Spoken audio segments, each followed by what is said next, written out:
Our speaker tonight is the former vice president of the San Francisco Microscopical Society, and she is starting a truffle orchard in the United States. She is a microscopist specializing in the identification of mycorrhizae found in European and North American truffle orchards and fungal endophytes. Her name's Jasmine Richardson, and here she is. Hi, everyone. I'm going to share the screen. Here we go. Okay. Hi. Thank you so much for inviting me to give this talk, Tim. I don't know if he introduced the background of mushroom cultivation and the mycological community online, but Tim knows me through one of the mushroom growing groups. So just 1 week ago, I actually finished planting 2.5 acres of truffle trees. And I feel like this talk is a way of wrapping it up and finalizing it and reality setting in. So again, thank you for inviting me to give this talk.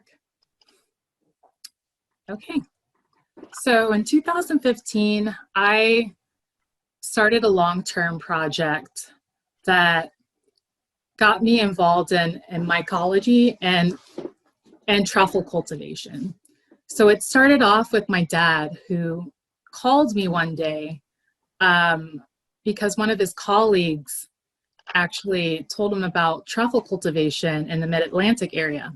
My dad, before he entered the Air Force, was actually a tobacco farmer. So we have an 80-acre farm in North Carolina. And he was thinking about converting it into something productive.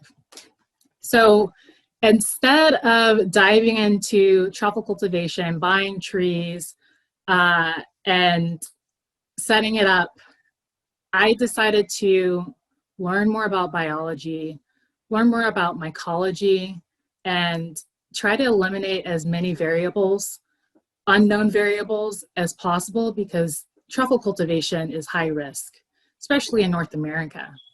North America doesn't have a history of truffle cultivation compared to Europe. And we don't really have many commercially productive orchards. So this was me dedicating 6 years of my life to exploring truffle cultivation in Europe, learning the tools of the trade like microscopy and DNA analysis, and forming my own truffle orchard in the United States. So this is where I began. I think it's important to understand what a truffle is before we get into truffle cultivation. And I know this is a mycological society, so I'm sure many of you know it's an actual fungus and not a chocolate, which is refreshing. So a truffle is a hypogeous or underground fungus. It is a fungus that forms a symbiosis with the plant. And one of the most defining characteristics of truffles is its ectomycorrhizal formation. So compared to other mycorrhizal fungi, ectomycorrhizal means outer fungus root. So instead of the hyphae penetrating the cortical cells like arbuscular and endomycorrhizae do, it actually goes around the root tip and in between the cortical cells. And what's important about it forming that almost like a glove around the root tip is that it can be used for identification and truffle cultivation. And we'll get into that later because that's what I specialize in.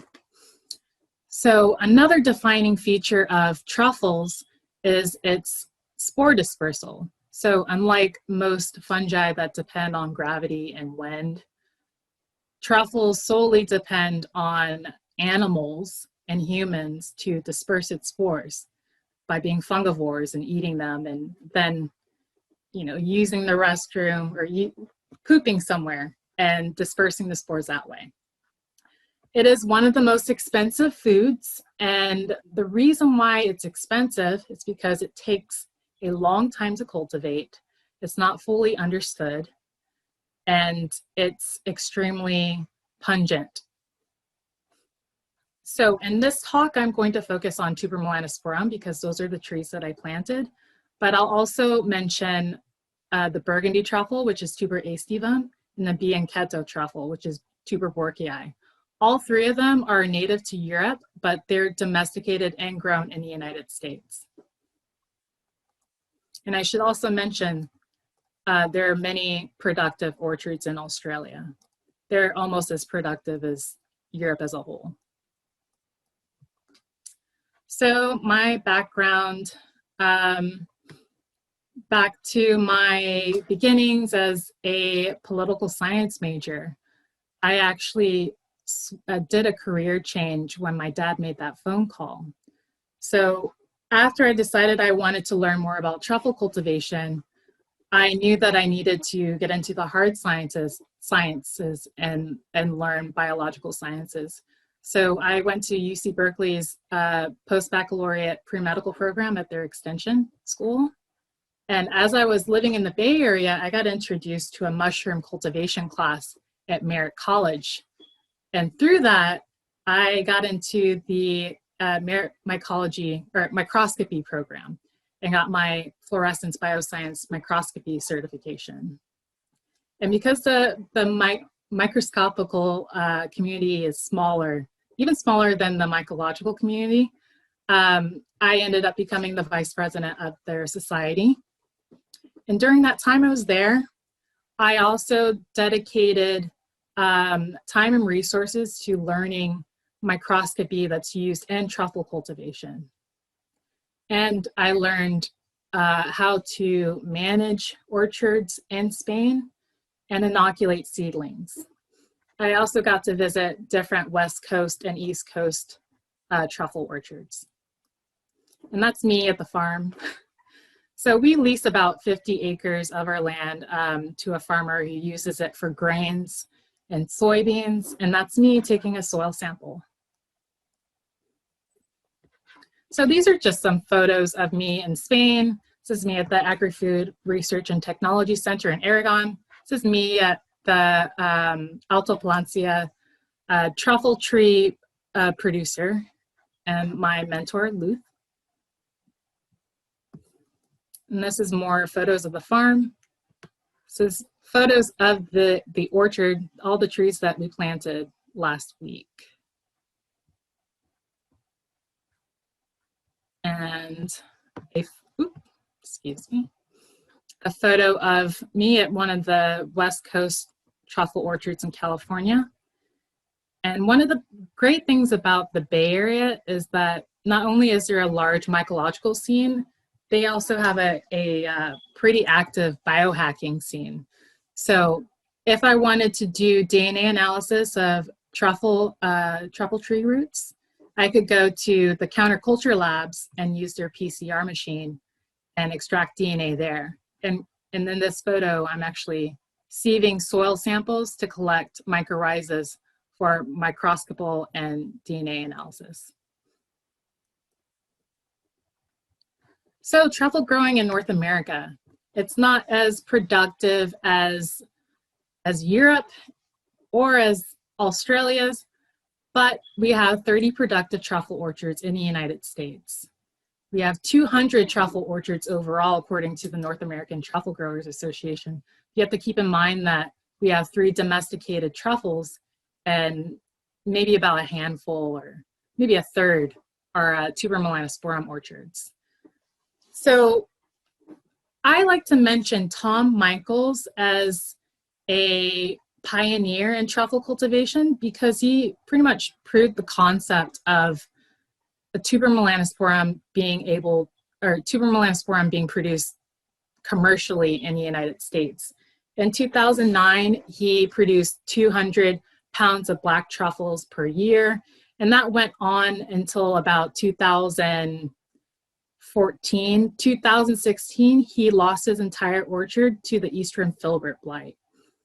About 80% of his orchard were filbert trees and the rest were oak trees. And unfortunately, on the East Coast, we have this blight that takes out all of our filbert trees. And it really limits our selection and the types of species we can use for truffle trees. Another success, recent success, is in 2017, Kendall Jackson Wine started to produce commercially. They have, I think, about 10 acres. And this is a photo of their master gardener. So I'd like to go over the steps to establishing a truffle orchard. Most people say the most important part about establishing an orchard is to choose the right site and to have the right climate. I'd say that number one is selecting the best truffle tree producer.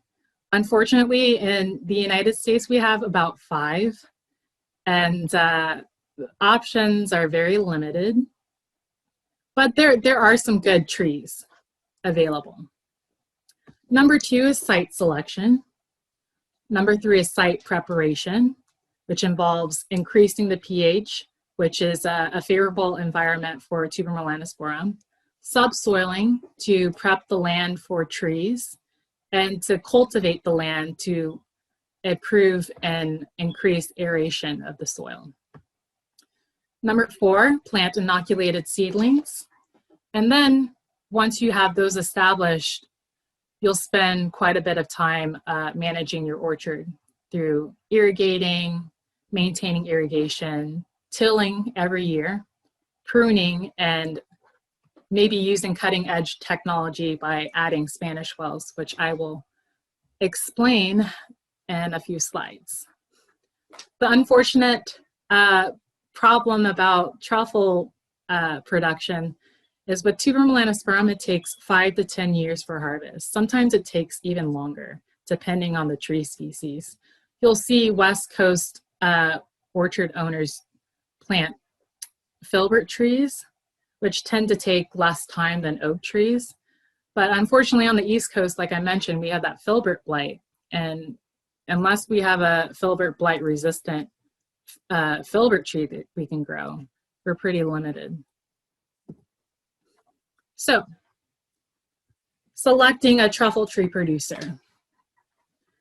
The important part about microscopy is to analyze your trees and to analyze the inoculum. What the truffle tree producers do is they dip the seedlings in a slurry of truffle spores and some added amendments. What they do by inoculating those seedlings is establishing a competitive advantage for the truffle. Part of the ectomycorrhizal lifestyle is forming on root tips. So when you're outside and you have animals and other ectomycorrhizal fungi, it's all prime real estate on those truffle or those tree roots. So you really want to make sure that truffle is number one. And what I do through looking at the truffle trees is microscopy of the inoculant, the truffles used for the inoculant, and the mycorrhizas that eventually grow on the seedlings. DNA analysis can be used, but it's not necessary sometimes. So, okay. So these are some images I took. On the right, you have tuber melanosporum, which actually looks identical to one species, which is called tuber indicum. And it has about 18 species within it. It's a species complex. And that's one example of where you would use DNA analysis. If you felt like you weren't working with European truffles, you'd have to actually do DNA analysis because they look absolutely identical under the scope. Oops. Another thing that I do to the trees is identification and quantification of the mycorrhizas. In this image, you can see the seedlings and it's cut. What we do is we actually count each root tip, and we'll take certain samples, morphotype them, make sure they're all categorized, and then look at the mycorrhizas underneath the compound microscope and underneath the stereo microscope. And another thing that we do with microscopy that isn't related to the nursery, but later on, is we monitor the mycorrhizas in the field. So you'll see her, my mentor, Luke, she has a soil core that she uses to collect the samples in the field. So my favorite part of truffle cultivation is identifying ectomycorrhizae.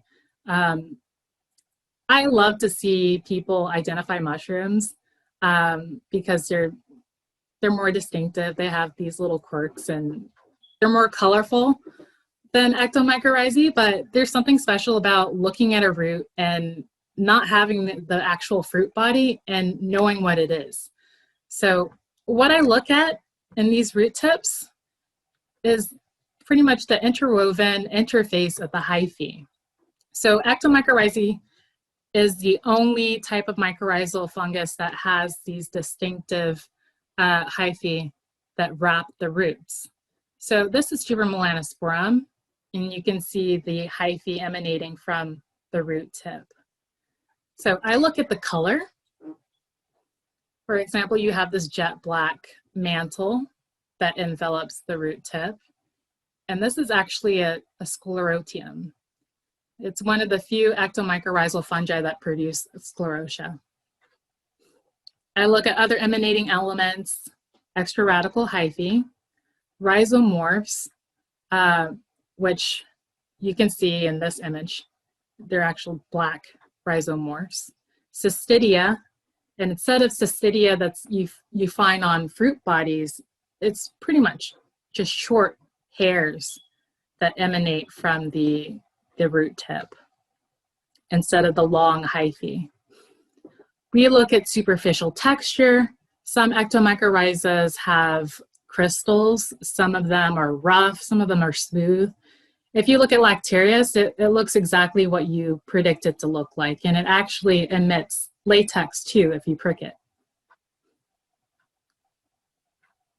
And so the important part about morphotyping is, in order to do DNA analysis, you need to collect enough short root tips to produce enough fungal DNA to have a good representative sample. So if you end up contaminating your sample with another morphotype, your DNA analysis is no good.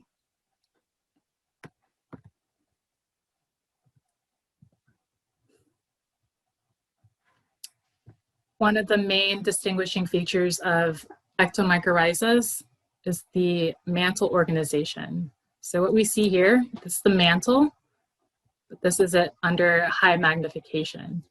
So it's two main types. You have plectin chymatus, and then you have pseudoparenchymus. So plectin chymatus is it's the hyphae that is discernible individually. If you look at the pseudoparenchymus, it has more wrapped up, that it's so squeezed it looks like a puzzle. And this is distinctive of tuber melanosporum.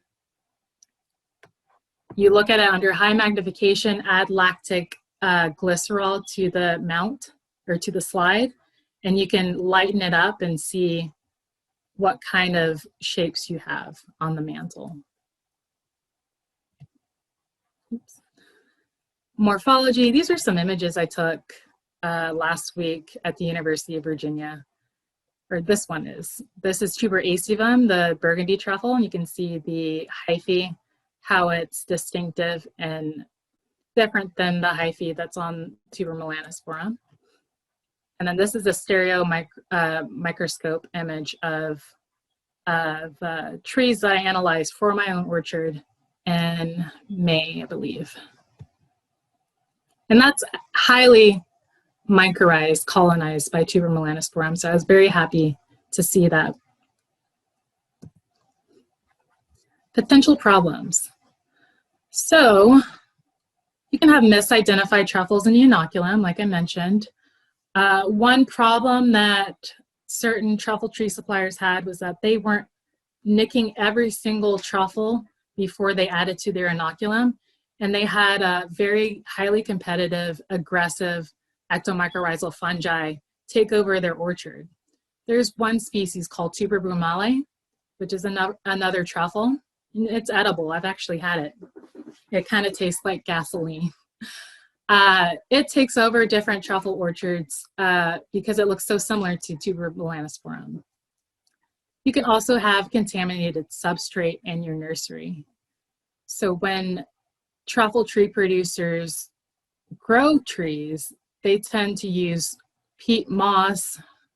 Sometimes they use sand, perlite. And what I find that's an issue with certain peat moss is that they don't sterilize it completely. So you'll have remnants and some spores, some species like Spirasporella brunea that will linger in the substrate and grow in nursery conditions. The interesting thing about this particular species is that once you outplant the truffle tree, it tends to just go away. But it takes on that root tip space in the nursery. So when you could have 70% colonized by tuber melanosporum, you have that space taken up by Spirasporella, which is now vulnerable once it goes outside to more aggressive and outside tolerant ectomycorrhizae. Another issue is contaminated facility. You'll find with certain nurseries, especially if they just have one large nursery and not small ones, that they may have contaminants in their nursery and it's difficult to clean. So I don't know if we have any mushroom farmers in here, but you know how they gas their grow rooms? I think this is what the nursery owners need to do in certain areas. Oops. Because they're highly contaminated with different ectomycorrhizal spores. You can also have poor quality trees. And in this image, you can see how deformed it is. This is an image of PCR that I did at the counterculture labs. And this is an example of what we use to count the root tips.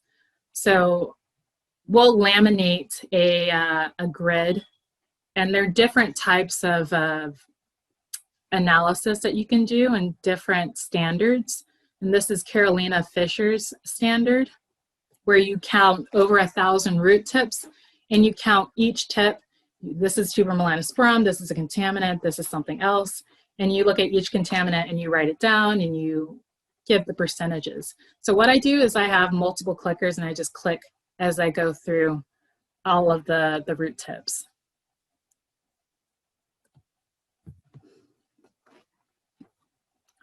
So with site selection, excuse me, tuber melanosporum is adapted to hot and humid springs, dry summers with intermittent storms, and that's so pretty vague. There's a lot of room for you to have maybe like a wetter climate or cooler, depending on your soil and depending on how you manage your orchard.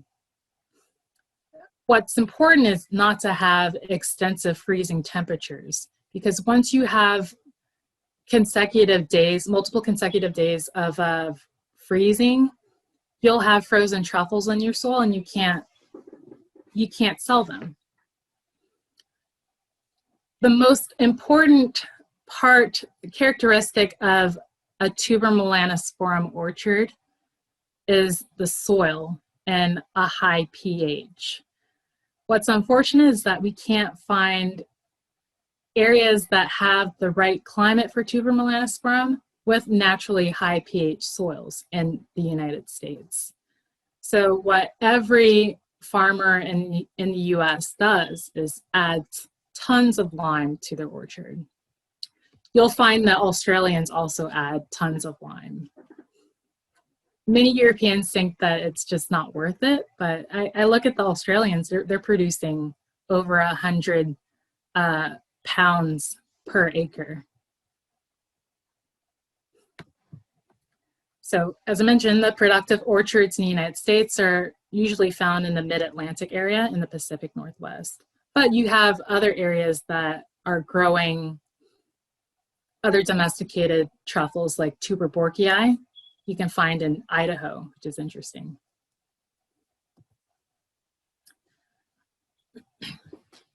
So with site selection, what we did was we chose land that was pretty bare. It's important to choose land that doesn't have trees, and it seems counterproductive because you expect there to be a good environment for truffles with trees. But again, you want to prevent that ectomycorrhizal competition. So what is recommended is farming that land for truffle cultivation with grain or legumes for maybe about a few years. And what we did, we leased out about 50 acres, and it's currently being used for grain. Another important part of having that site selection is to ensure that if you do have trees, like in this image, you want a buffer. We have a little pond that's a buffer between where we planted our trees. And so this is a photo of a consultant we flew in from Spain who took soil samples and gave us recommendations for creating a layout for truffle trees. You also want lots of sunlight, which is important for truffle fruiting. It actually triggers the fruiting in the winter. An important part of having sunlight is that you also want a particular layout. We'll get to that later. You want access to water, which is a problem for Californians and people who don't have bodies of water like lakes or ponds. And you also want access to farm equipment. Many people who create these boutique or smaller orchards for truffle trees, they sometimes live in areas that are very hard to access. And as I mentioned before, you want to add lime. You're working with farm equipment, so you need to be able to drive a large semi-truck or a dump truck. You want to be able to have that space for that truck to actually make turns. So with land preparation, this is me on a tractor. You want to clear the land. So if you have any trunks, you definitely want to get rid of those and mow. Right here, you can see all the weeds, and that actually gave me problems later on. Starting early is best because too, you want to apply lime and target that pH to 7.5 to 8, which is incredibly high. That is the most favorable range for tuber melanosporum, but it's also really hard on the trees. And apparently it seems like no other native fungus in the US really likes that in our area. That pH is so high. In Europe, you'll have competitors, but really when you apply that logic, you think, well, maybe if our local fungi don't like that high pH, maybe we have fewer competitors than Europe does. Number 3, you'll want to subsoil. Subsoiling is important because it actually gives the plant more space to grow. When you're working with trees, you'll want deeper aerated soil. Cultivating is to further aerate the soil. And number 5, you'll mark the tree layout before you install the irrigation system. The important part about marking the layout is because you have different lines, you're constantly working with tractors. And what I find with certain growers who weren't sure about their layout, they ended up planting or installing their irrigation lines where it's impossible to go through with their tractors. So you'll definitely want to mark the tree layout before you install the irrigation. And some people don't install irrigation until years later, but it's in their best interest to have a working irrigation system in the early years. Number 7, you'll plant inoculated trees. And then 8, you'll protect the trees.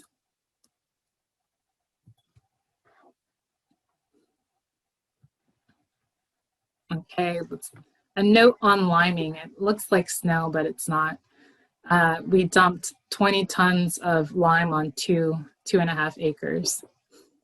So typically, and I mentioned before, most of the locations in the United States do not have high pH for truffle cultivation. The locations that are preferable climate-wise for tuber melanosporum. So you'll have to dump tons of lime. We started off with 6.5, 6.7 pH, and we added about 10 tons of lime 2 years ago, and then we got up to maybe about 6.8. So we just added a lot of lime, hoping that finally it'll reach that 7.8 or 8. So accessibility problems, as I mentioned earlier, with liming, you want enough space for the truck's turn radius. And I like being able to have access to other farm equipment. So if you don't live in a rural area, it's more difficult to do the work that you need to do.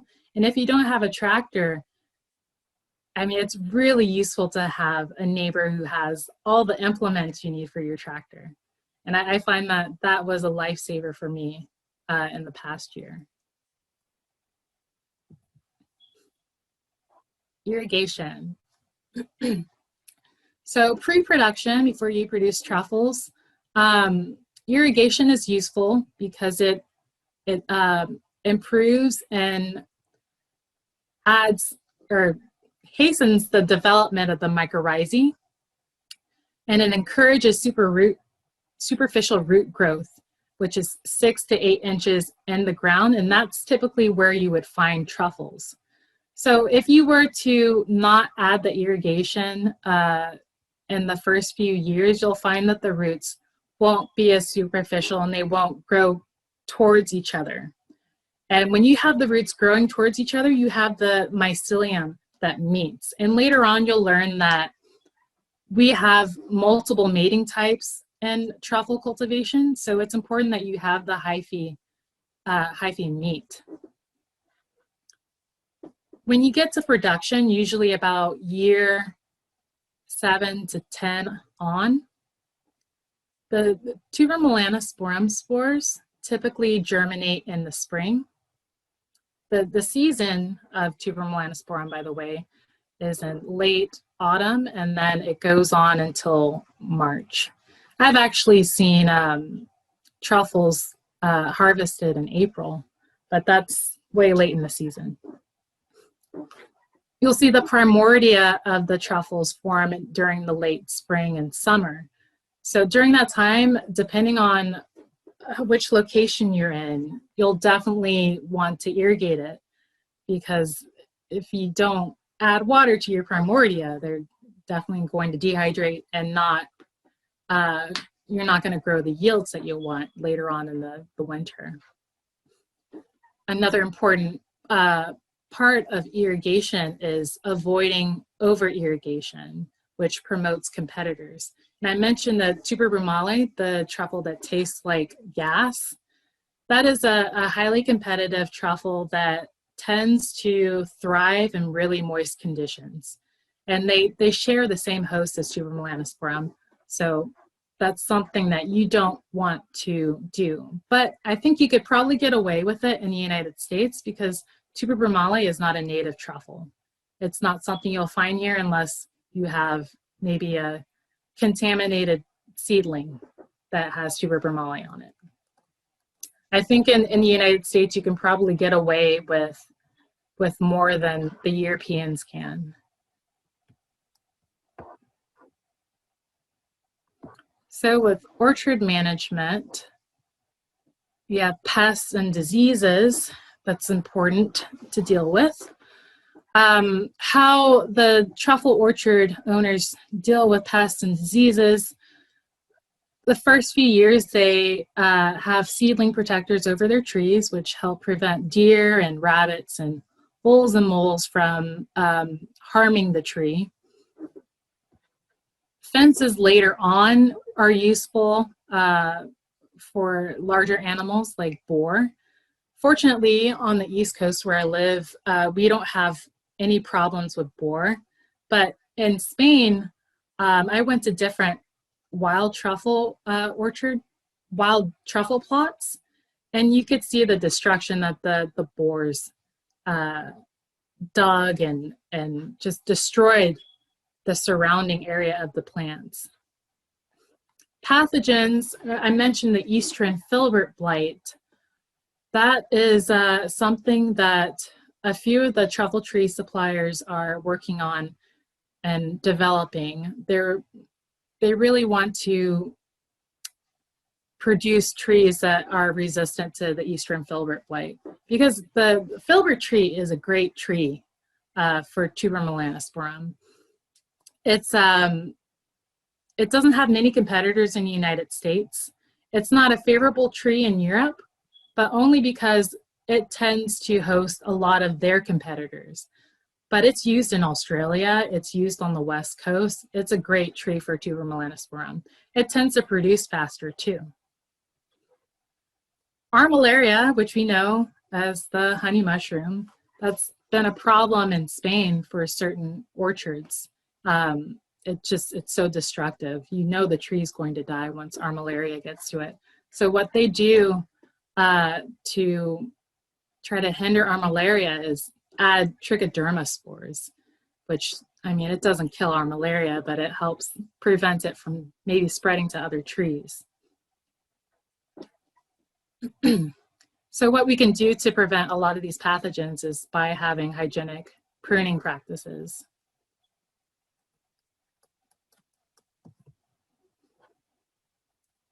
So orchard management with weed management.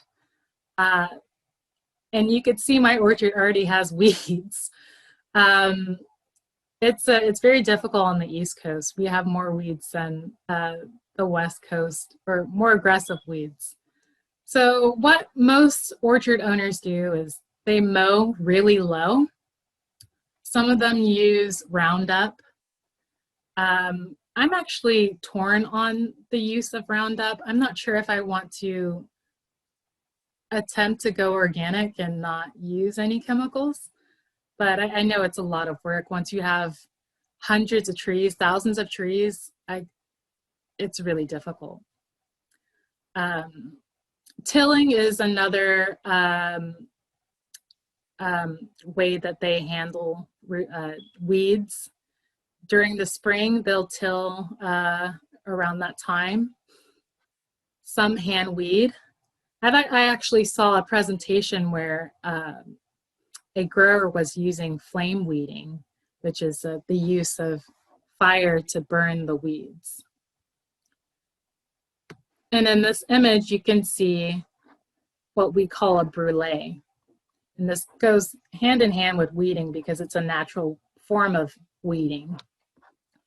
It's an area that has a concentration of tuber melanosporum mycelium that produces phytotoxic volatile organic compounds.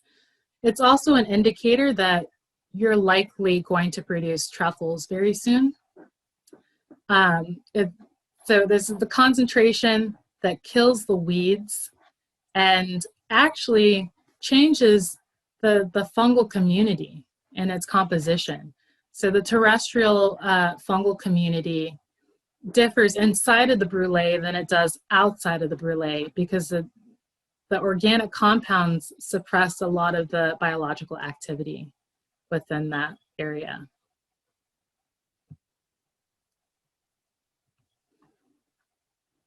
So with orchard management, this is me pruning.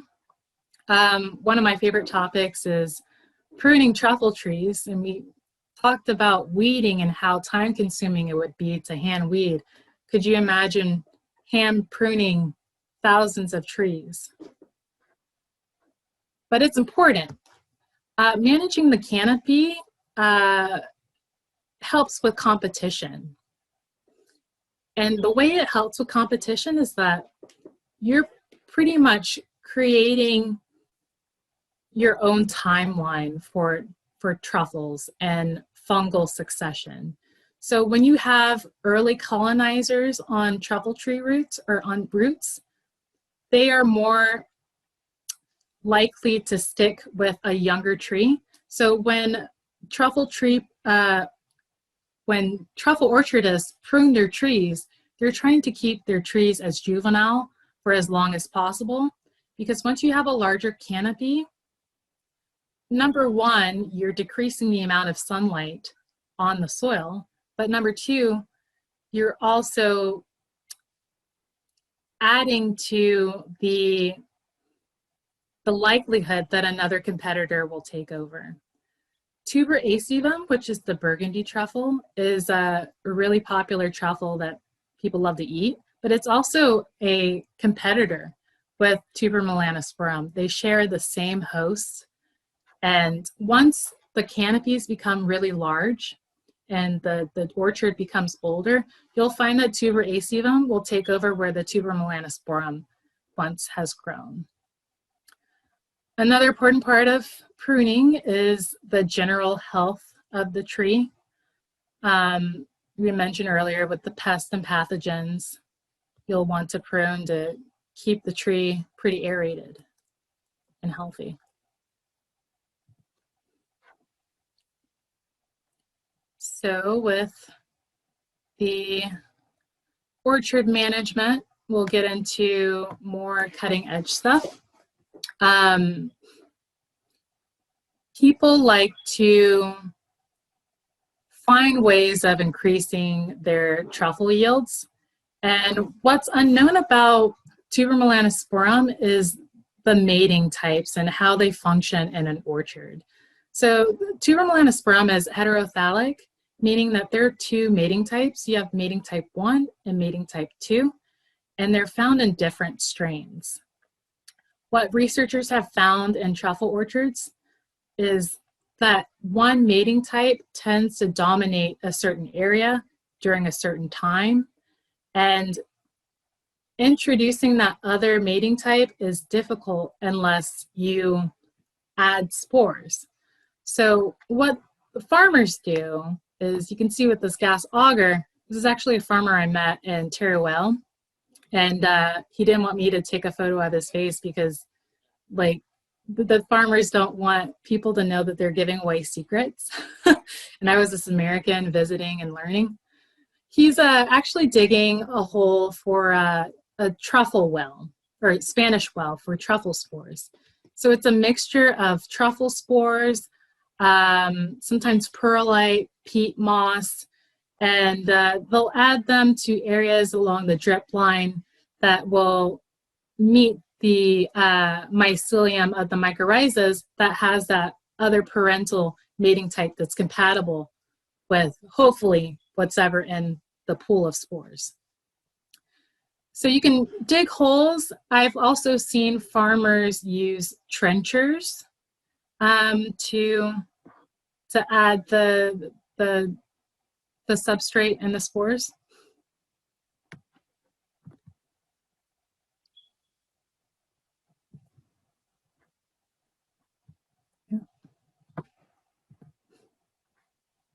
And I probably sped through this, but I'd like to go through the lessons that I learned and advice.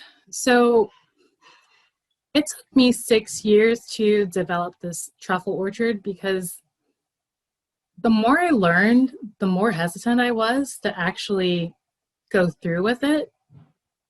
And the more I learned about American truffle growing, the more confused and scared I got. Number one, with the truffle tree suppliers, there are only 5. I really wish there were more. I almost feel like it's a monopoly. When I moved to Virginia in 2020, May 2020, I was supposed to plant hundreds of trees. But when the COVID hit, and this is a story I like to tell people because it gives them a warning. When COVID hit, I wasn't able to analyze those truffles myself because I didn't have access to my microscopes. I moved everything to Virginia and my microscopy lab was closed. So I rinsed off the soil, cut the tree roots, placed them in a bag, shipped them to my mentor in Spain, and she analyzed them for me. And she said, "Hey, Jasmine, these aren't colonized at all." So we were ready to spend thousands of dollars on hundreds of trees that had 0 to maybe 10% tuber melanosporum mycorrhization. And so then that's when I said, I can't plant these. So that delayed my truffle orchard by a year. And fortunately, I was able to find someone who was very proud of his trees and sent me samples. I bought the trees and destructively analyzed them and saw for myself that they were good and well colonized. So that is one lesson that I learned with that. Starting early, learning who your truffle tree suppliers are. If you have acres of land, it's in your best interest to lease the land and have another farmer farm it with grains or legumes and to prime that land for tuber melanosporum cultivation. And adding lime takes years, that I've discovered, to actually hit that target of 7.5 to 8.3.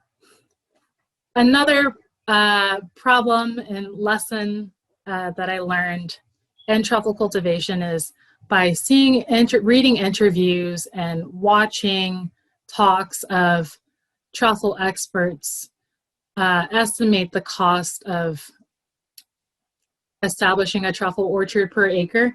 They say about $10,000 per acre. That's adding trees, irrigation, labor, and I think that's about it, because when I added everything else, you're buying equipment, and if you're not buying equipment, you're renting equipment. And it's not easy to rent equipment when you're working with a farm, because you have to time everything right with the weather and with everything that you have. Equipment and attachments. So I'd say I'd budget maybe about $25,000 or more for a truffle per acre for a truffle orchard. And that's not just equipment. You may need to build a road if you don't have access to a road for your lime dump trucks. You may need to build a pond or buy a reservoir for irrigation. And then another thing that I learned is always analyze truffle trees before you plant. With my story of almost being sold truffle trees that weren't colonized, I have to warn people, because I know there are probably maybe hundreds or at least a handful of people who have planted trees that aren't mycorrhized at all. And could you imagine waiting 5 to 10 years and not knowing where you stand? So the important part is sending those truffle trees to a consultant or a microscopist who can analyze them for you, or you can learn to recognize tuber melanosporum for yourself. The problem with truffle-based microscopy is it's so hard to learn because there are very few people teaching it in the United States.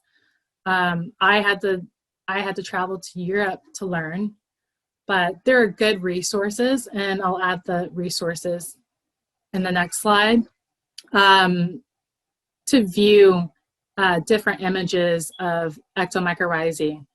And if you're able to recognize tuber melanosporum, you'll just say, this is a contaminant, but at least this is tuber melanosporum.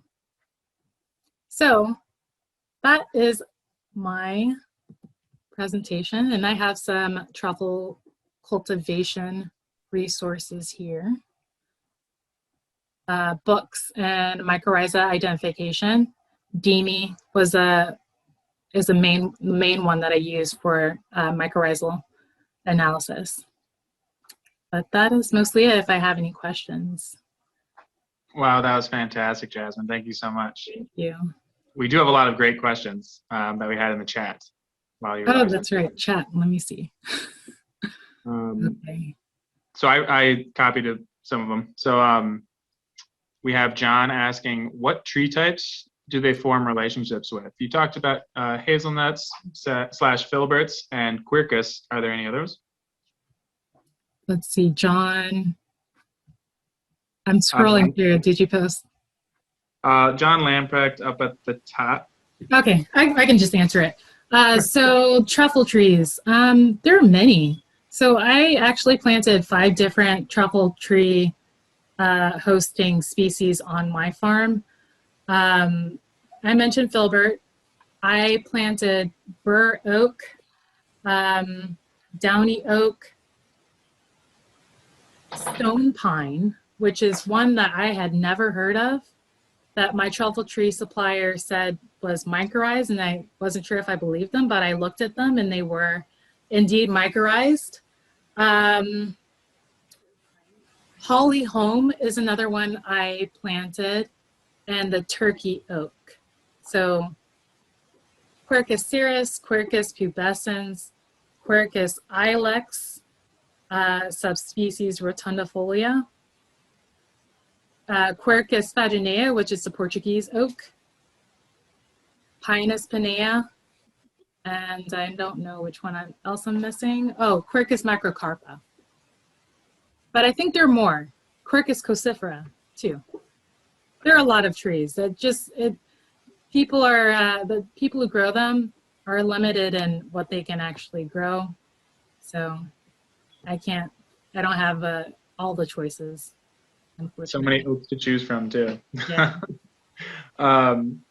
Let's see. So we do have 2 native filbert trees in Minnesota. So we have the American hazelnut and we have the beaked hazelnut. And we're wondering if you know, I'm not sure how familiar with Minnesota you are, but if we would be able to use those. It sounded like most of them might be a better option for us. I'm trying to remember that. I know that I contacted a truffle tree producer who was using an American hazelnut. He was also using a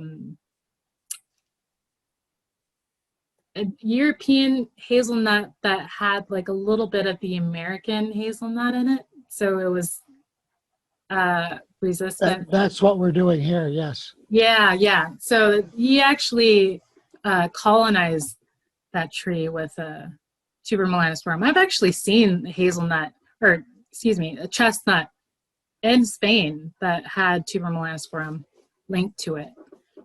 But who wants a big chestnut on their orchard? I don't know. I wouldn't. There's kind of like a few questions that we can touch on all at once. So what do you do when you're waiting 5 to 10 years for these truffles to mature? Are you harvesting hazelnuts? No, I'm not harvesting hazelnuts. I wish. No, so that's one of the sad things about using hazelnuts is that you can't harvest hazelnuts because the equipment is way too heavy for the truffle orchard. You'll end up compacting the soil. Yeah. It has to be done by hand. If you're producing hazelnuts, yeah, you'd have to do it by hand.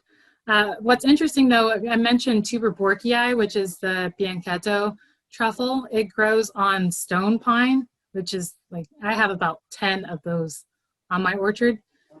They graft the stone pine to a dwarf stone pine, so it's a smaller tree, and you're able to co-crop pine nuts and tuber borkii and not have to deal with heavy equipment because they're so small. Oh, wow. I'd like to, maybe they can do that with hazelnuts. I don't know. I'm not much of a tree person, just mostly like a root person. Yeah, Question. I've actually learned a ton about truffles in just this talk. I knew there was a ton of species, but I didn't know how many. Sounds like there's a ton. Gene, what were you going to say? The truffles that will grow in Minnesota are tuber leone and tuber appalachiensis. Any experience with those? Oh, okay. The Appalachian truffle, tuber canalicatum. Yeah, I'm really interested in that. It's hard for me to pronounce because I never hear about it in person, but I know someone who is on the hunt for that truffle. It's pricier than tuber melanosporum. He's willing to pay more money for tuber melanosporum or for the Appalachian truffle than tuber melanosporum. That would be prime to grow in Minnesota. And then tuber leone, the pecan truffle. I don't know much about that. I thought it was pretty much in the southern part of. It will grow here. It does. It'll grow here. Oh, grow there. Wow, I didn't know that. It's new to me.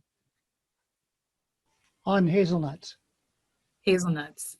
Okay. So have any of you actually harvested the Appalachian truffle? Has anyone done that?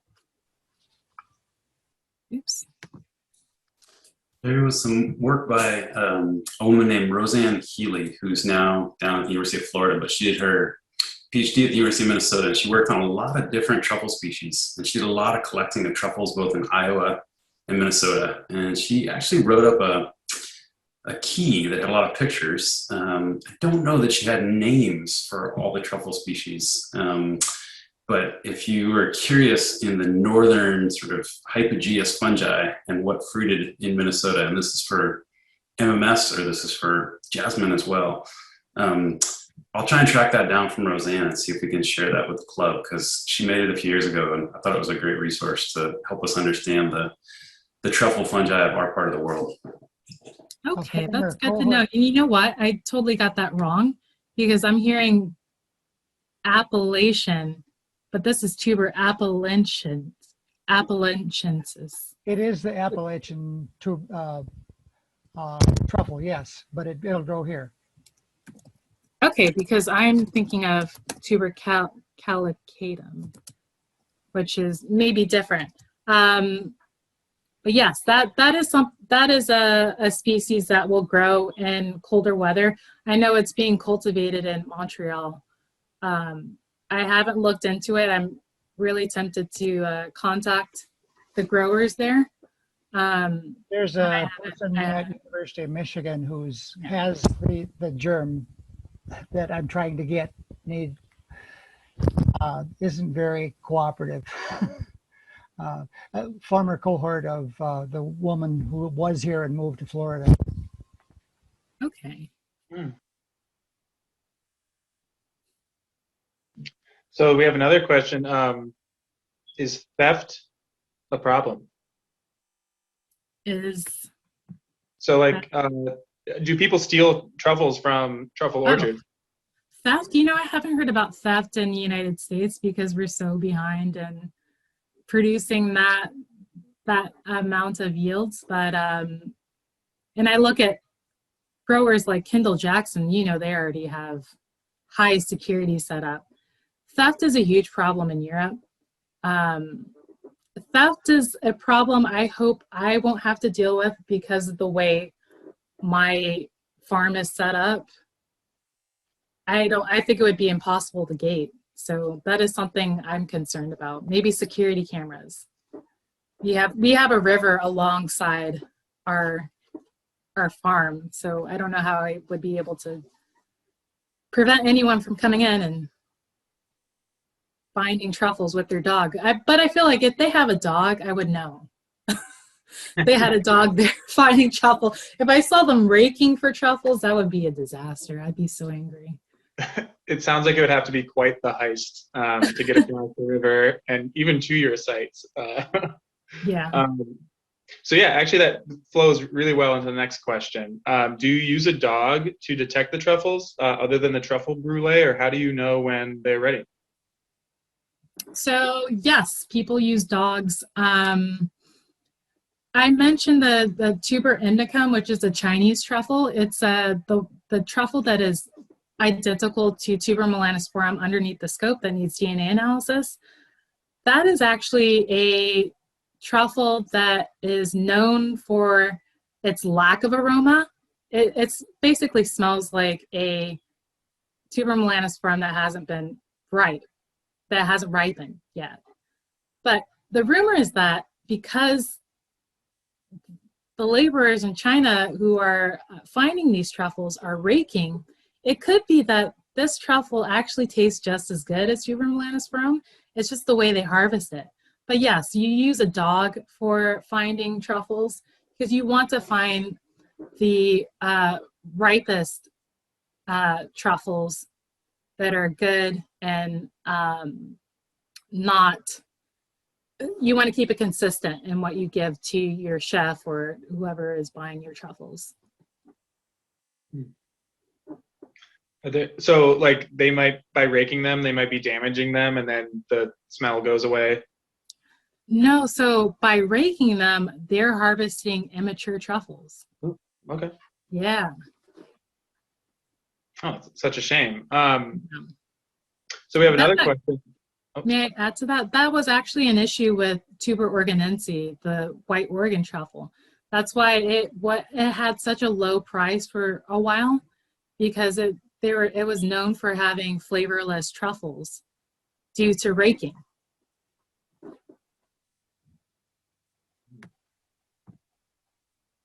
that would be such a bummer to finally get like a big truffle and find out it's not ripe yet. Yeah. So do you so is it the smell that's the indicator, or is it feel? I've never actually touched a whole truffle.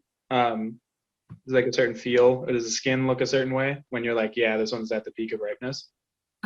So what you'll find when people harvest truffles, they'll smell them, right? The aroma is important. If it doesn't smell good, then you're probably not going to have a good truffle. But they also nick every truffle that they harvest, and they look at the gleba, the spore-producing mass inside of the truffle, and see if it's dark and mature.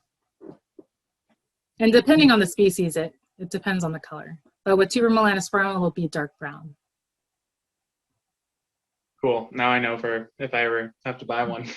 Are there any native North American truffle species that you'd really like to find or maybe, experiment with? The Appalachian truffle, yeah, definitely. I haven't thought about farming any of the Oregon truffles because I know I'm never going to live there, but the Appalachian truffle is one that could be doable in certain areas in Virginia, like Northern Virginia, that I would like to experiment with. This isn't native, but we have, there are desert truffles that could possibly be farmed here, but we have our own desert truffles. But I don't know if we actually have good desert truffles, but it'd be worth experimenting with. We're touching on so many topics that I would love to dive into. I can't even decide. We have time. I kept my presentation brief. You can ask me anything. So as you probably are aware of, Minnesota gets drastically cold most of the year. But do you know, are there any truffle species that would, do well here that could stand, our like Arctic temperatures? Or is that? Yeah, that's the problem. So with the Appalachian truffle, you would harvest it in August. That I think you could possibly grow it. It grows in Michigan, so I think that would be worth experimenting with. Tuber aestivum, which is the burgundy truffle, it tends to grow in colder environments. It grows in Canada, so that's a possibility in your location. But the issue that I mentioned with freezing, you have frozen truffles and that you can't sell them. So another question we had, what kind of yield are you expecting per acre? I know you said someone in Australia gets about 100 pounds per acre. What are you expecting to get? So the highest yield that I've ever heard of that has been observed is 500 pounds per acre, which is unbelievable. But commercially productive is about 30 pounds. So I'm hoping 30 pounds, maybe 15 years in, 20 years in, hopefully. But I mean, we'll see. I'm starting bit by bit to see which trees work well for me. That's why I planted 5 different species and experiment with the different layouts. So I'm hoping maybe 30, 25 I'd be happy with. So. See, Phil just asked, if the first yield is in 5 to 7 years, how long do you expect to be productive? Phil, do you mean like how long in total, or to get to that 30 pounds? Or maybe you could answer both of those. Oh yeah, I was just wondering, like, once the trees start producing, how long would you expect a tree to continue to produce, and to be able to harvest from the trees?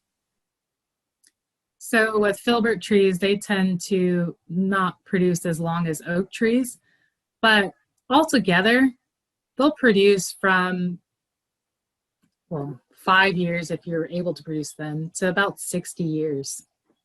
It's a long time. So they'll probably outlive me, maybe. Something to pass along to the kids. But full production, that's when you're about 10 to 20 years in, 20 on, you're running into issues where you have that fungal succession of other ectomycorrhizal competitors. And how often do you harvest? Is that annually, or do you give them a rest, or? Annually, every season. Once you start producing, every season. Awesome. Let's see.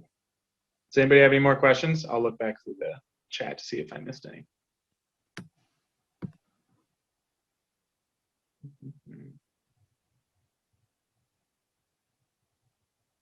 Yeah, they say that you plant nut trees for your grandchildren. So I'm planning to plant some hickory nut trees, but I know I'll never get to enjoy them, which is kind of a bummer.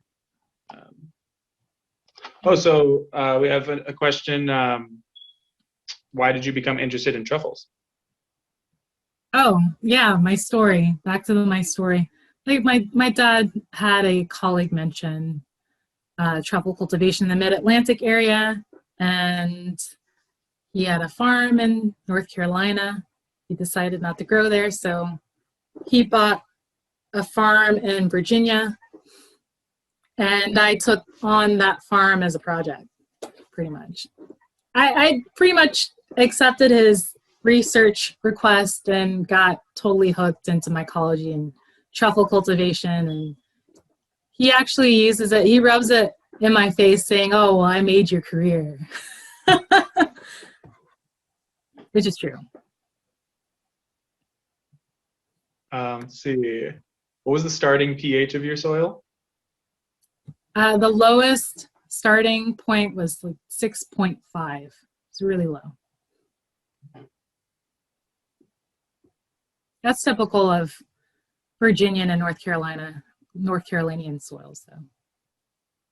Oh, cool. I imagine we have several different wide-ranging soil pHs here, but I'm not actually very aware of our soils.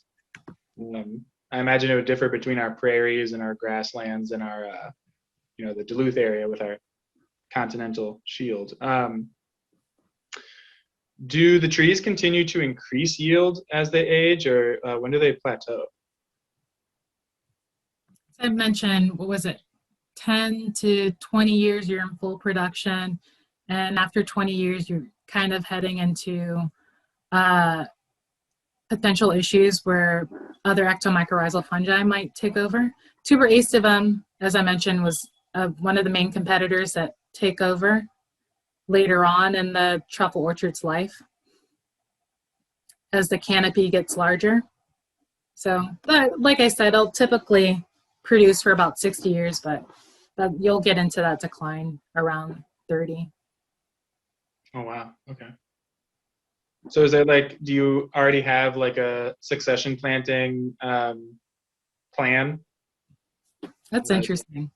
The funny thing is that I heard that it's really difficult to grow tuber aestivum initially, and that it's easier to take on a tuber melanosporum orchard that's older and just start introducing tuber aestivum. So maybe when I'm done with the tuber melanosporum, I can introduce tuber aestivum when I'm 90. Yeah, it'll be a little tough on the back, but I think you can definitely do it. All right. I think that's it for questions. Oh, we actually have one more. So do you know of any truffle farmers that will just rip out an entire orchard and replace it wholesale? Rip out an entire orchard? Yeah, so when it's not producing anymore, do they just go in and start over? So what farmers do in Europe, they just typically just buy new land. Could you imagine just cutting all those trees? And you have spores that linger in the soil. You have other competitors that linger. Oh, my battery's low, so hold on. You have spores that linger in the soil, so you just might as well get a new plot. It's not worth the expense. Oh, sure. Okay, interesting. Well, we don't want to lose you before we, give you the applause. And thank you so much for really a wonderful presentation. It definitely wrinkled my brain. Thank you. So, thank you so much.